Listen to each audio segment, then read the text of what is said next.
Now on 4, it's time to join the experts at Wisley for the October page of the Gardener's Calendar.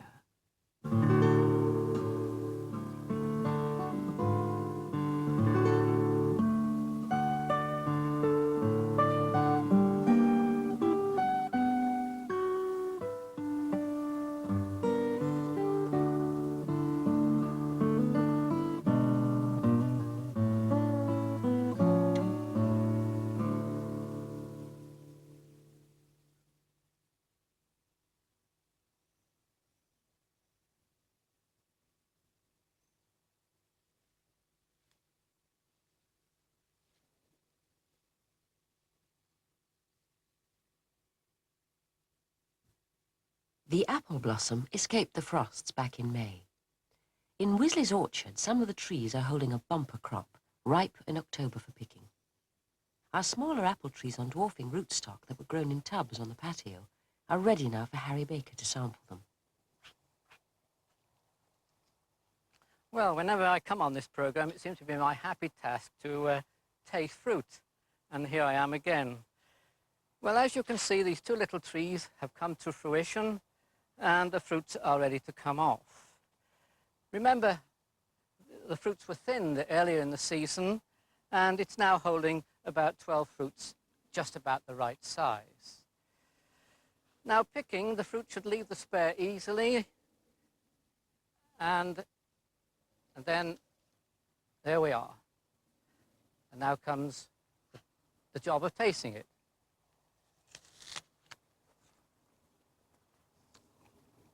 Very nice. Gala. This is Gala. And this one is Spartan. Late apples, and this one has a vinous, a grape-like flavour.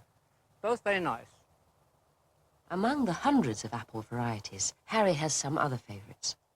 Well, October might be a month for picking fruit, but it's also a good time to think about planning, ready for planting November throughout to March. And you know, we're very lucky in the range of fruits that can be grown in this country. Here at Wisley, for example, we have 670 different apple cultivars. And I've arranged a small sample of them here. And some of these we'll be planting in our new garden, which you'll see throughout the coming months. Now, starting in season order with the dessert apples first. First of all, there's Discovery, the bright red apple, August, an early apple, which is gone now. And then we've got the mid-season James Grieve, a good, reliable old apple, grow anywhere, right into Scotland. It is a Scottish apple. Soft, juicy, bruises easily, but reliable. Then we have Green Sleeves, a golden delicious type, but with a better flavour, September, November. It has some of the flavour of James Grieve, actually. Then we have Lord Lambourne, an October, November apple, hard and crisp. Again, a good, reliable apple. Cox, well, we all know Cox, a temperamental aristocrat. And then we have Egremont Russet, a true russet apple with that nutty russet flavour, Egremont Russet. But one of my favourites is Sunset. Actually, this is a seedling from Cox. It has some of the quality of Cox, but less of the temperament. Nice blossom, a compact tree, will grow anywhere. Very reliable apple, Sunset, but inclined to be small. That's its one snag. And of course, there are many other dessert apples. But let's have a look at the cookers now. We all know Bramley seedling, the best cooking apple of all. But it makes a big tree. It's a vigorous variety, is Bramley. Perhaps it might be better to grow this one, Lane's Prince Albert, which will keep until April, is a more dwarfish tree, more suitable for the small garden. Lane's Prince Albert. Well, that's enough about apples. We'll also be planting some pears. One of the pears will be William von Chrétien, a September pear, to pollinate this one, Conference, one of the best pears. Again, reliable and hardy, Conference. The plants are beginning to clothe the rock garden, tumbling over the stones, filling in between them and breaking up the hard outlines. The plants in the pond are maturing too. And John Warwick has a final piece of construction to complete the rock and water feature in our new garden. What we've done now is to make a scree, an extension of the rock garden, a slightly different situation.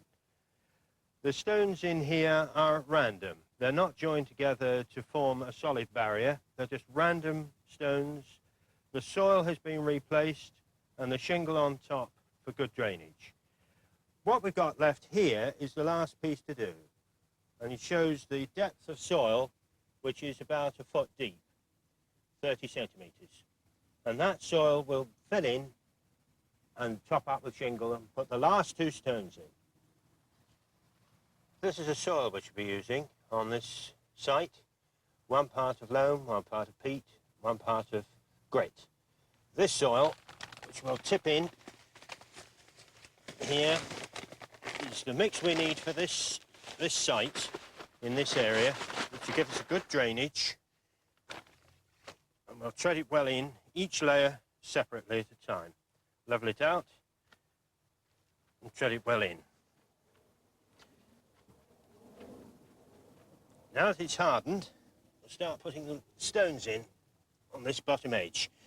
This is where we should have started, from the bottom, working upwards. These stones are merely as retainers. The stones give a more natural edge and also hide the butyl liner. Move that across slightly till it rests evenly. Move that back again.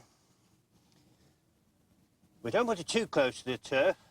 If we do, the mowing machine will hit it. And this hessian has protected the grass nicely. Right, we'll take a little more soil just up to the back of here. And we'll put the shingle in. Now this shingle is 1/4 inch natural shingle.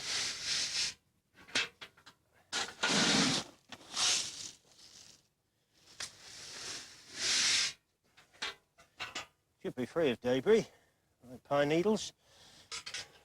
And we spread it out evenly over the ground. We shan't be going any further than this creeping jenny because the plant itself will cover over the soil there.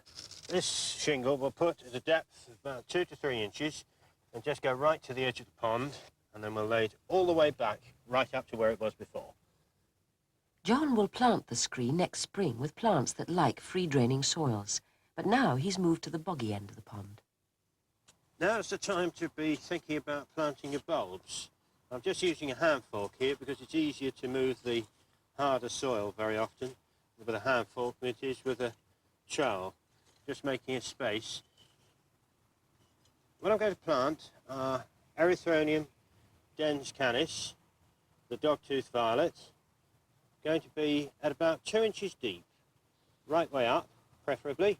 But don't worry if they're not, because they'll soon find their own way up. We're going to plant 10 in this hole. These prefer actually slightly acid conditions rather than the limestone conditions, but any soil that is peaty and preferably with shade because the flowers will last longer and the colour of the foliage, which is mottled, as you see, is beautiful. We'll just sprinkle the soil into there to start with so we don't damage the bulbs off the surface. We know exactly where they are because we put a label in for the site. Pour the rest in, firm it down and level it off. By next April, the dogtooth violet should be in full flower. Now, John Main. Now that autumn is with us, we need to do a little bit of care on the lawn. The first thing really to remember is to regularly go out and brush the lawn and remove all the leaves and the dead twigs that fall from the trees. Otherwise, you'll find that they can very quickly start to rot off the grass. You remember we sowed this lawn in the spring, so the sort of autumn care that we're going to give the turf is just to give it a gentle rake, really to remove the debris and the thatch. And as you can see, there's not a lot of dead material actually coming out of the lawn itself, whereas if we were raking a well-established one, we would obviously get a lot more material coming out. So just gently rake through. It will also lift up the stems of the grasses which creep about so that the mower can then cut them off. With regards to the weeds, we will treat them in the spring with a herbicide, And all we really need to do is to apply a dressing to the lawn. So you see, just a gentle rake through the grass. There isn't an awful lot of debris has actually come out of it, but now we've opened up the surface, and what we want to apply now is a dressing to the grass itself. This can be the old compost that you've used to grow your plants in, with a little extra sand mixed through it, and just gently spread it over the surface of the soil. With the lawn only being prepared in the spring of the year, we haven't added anything in the way of feed. Basically what we're going to do with this is really to help us to, by brushing it in like this, we're just going to fill in any holes that are there and just gently aerate the top of the soil. So continue like that over the rest of the lawn, and remember, if the weather is mild in the winter, then occasionally get the mower out and top the grass off and keep the leaves and the twigs free from the surface of your lawn. In the flower beds across from the lawn, we'll be growing sweet peas next year. If you sow now and germinate the seed in the cool greenhouse, the seedlings will be stronger for planting out next spring. A 5-inch pot will take 8 or 9 seedlings. The seeds need to be covered with 1/4 inch of John Innes seed compost. Now for bulbs and Ray Waite. Well, the prepared narcissus bulbs that we planted in September have come along very well indeed. We brought them along quite steadily, but before we get this foliage too tall and before it flops over, very important to put some neat stakes round and just one thin band of green twine. If we do it now, then the leaves will stay up nice and straight and won't flop about all over the place, and they look very untidy if we try to stake them and tie them after they've flopped over. Never really works. Neat tie. There we are, ready for flowering. These paper white narcissi should give you a fine display well before Christmas, and this variety of narcissus is very sweetly scented. So much for the bulbs then, and let's have a look at these freesias that we sowed in September. There they are, they've germinated nicely and they're just about ripe for pricking out. I'm going to prick them out into this 6-inch pot. I'm using John Innes number 2 compost, but a good peat-based compost would be perfectly okay. Make sure you get your seedlings out with their full root system. And I would think in a 6-inch pot, we could go for 6 plants. So make 5, say, around the outside of the pot like that. Going for level-sized seedlings.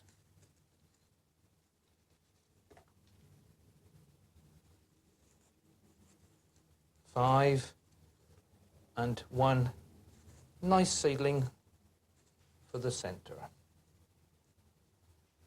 Give them a good thorough watering, as always. Just keep them slightly warm to let the seedlings settle down. But otherwise, a minimum of 40 degrees, freesias will be quite happy. And with any sort of luck, we should have some nice flowers in the spring.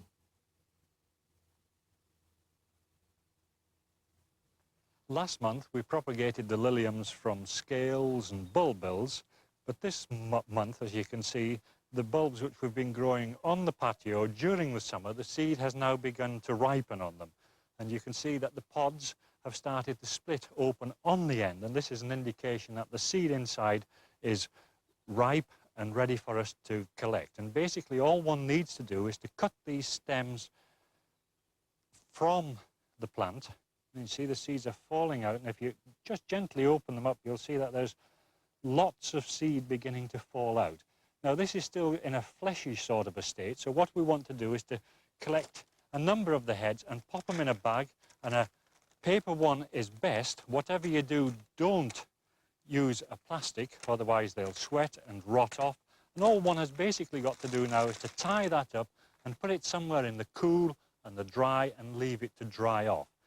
Remember that we'll be sowing this seed in the spring of the year, but if, unlike a lot of us, one doesn't want to wait, it takes 3 years or so to produce a flowering size bulb from the seed, then obviously one would go out now to a shop and buy some of the bulbs and plant them in a pot. To get the flowers next year for growing on the patio, we really need to go to the shop now and buy a bulb or 2 of the lilium.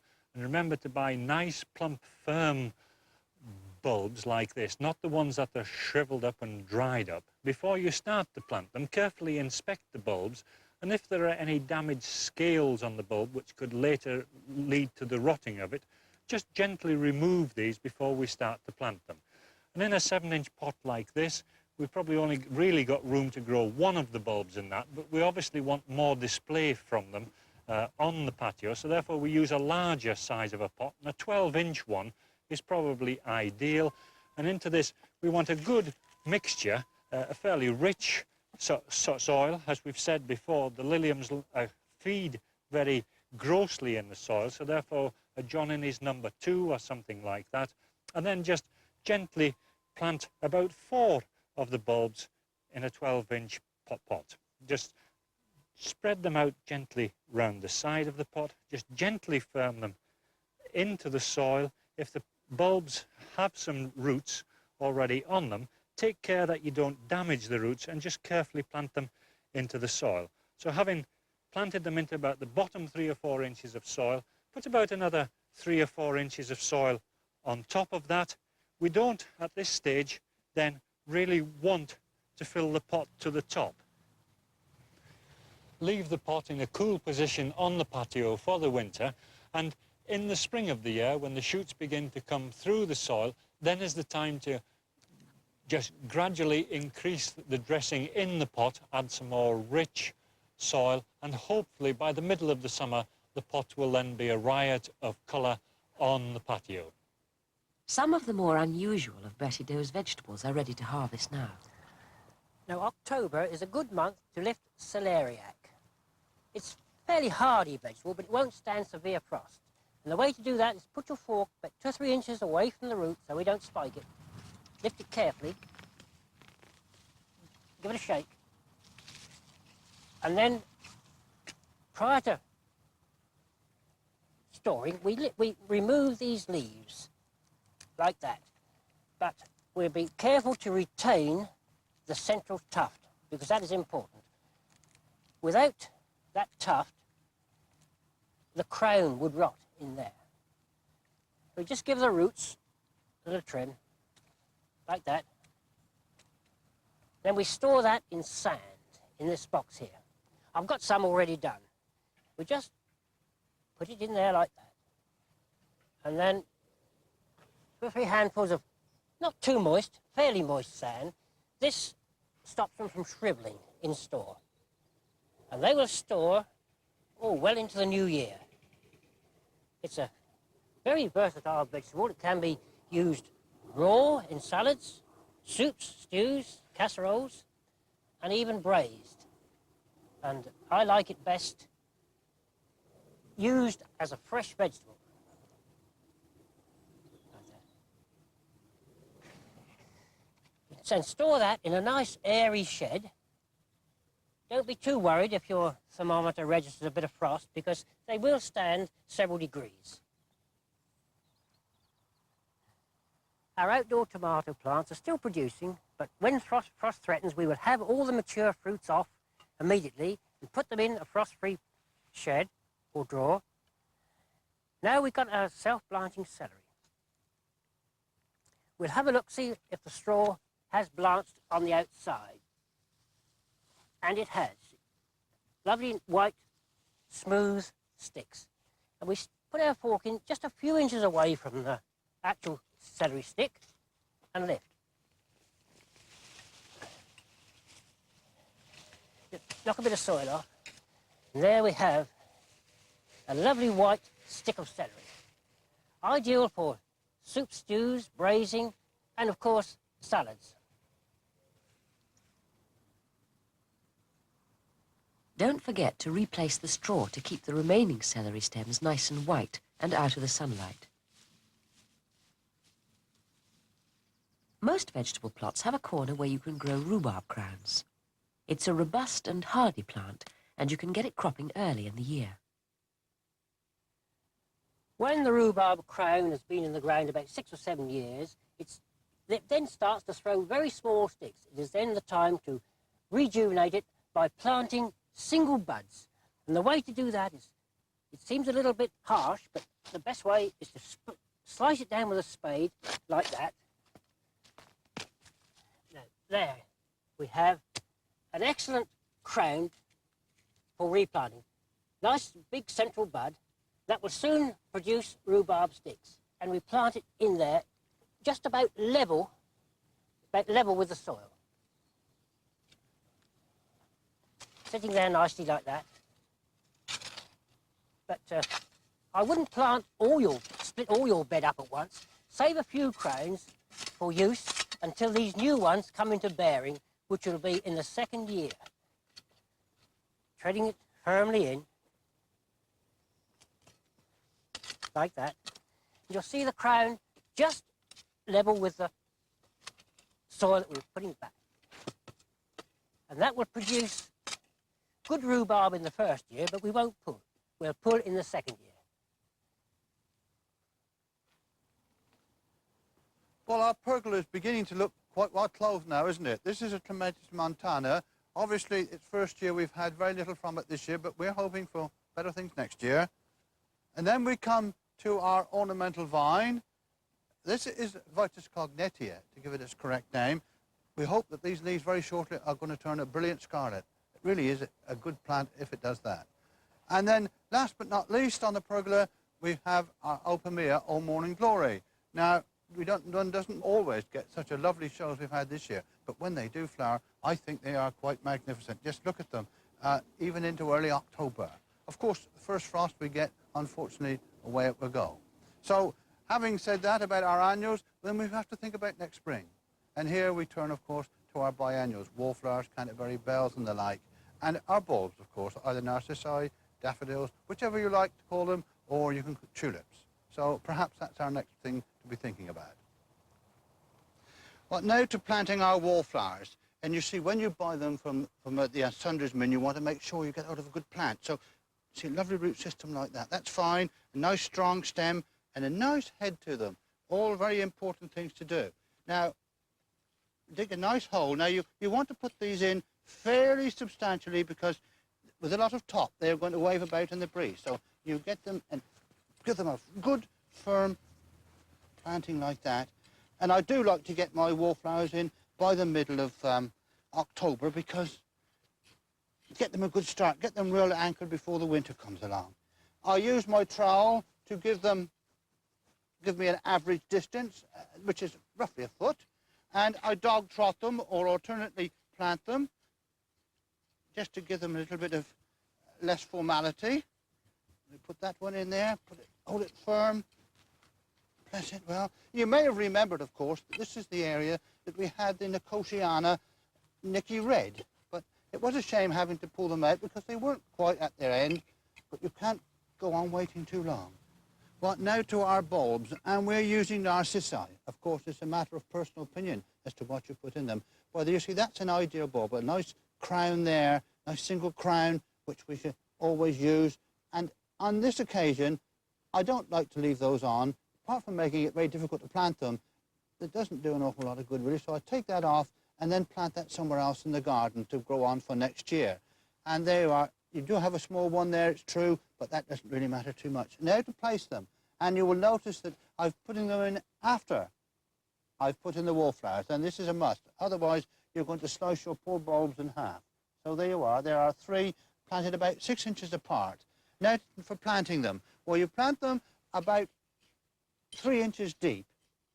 You put them in like that so that there's as much distance between there and the soil level as there is in the depth of the bulb. And then just cover them in nicely, like that. Now there's very little to do now until next spring. A display of narcissi in April always seems to show that the winter is really over. Besides the usual daffodils, there are many other different colours and trumpet shapes that you might want to plant in your garden.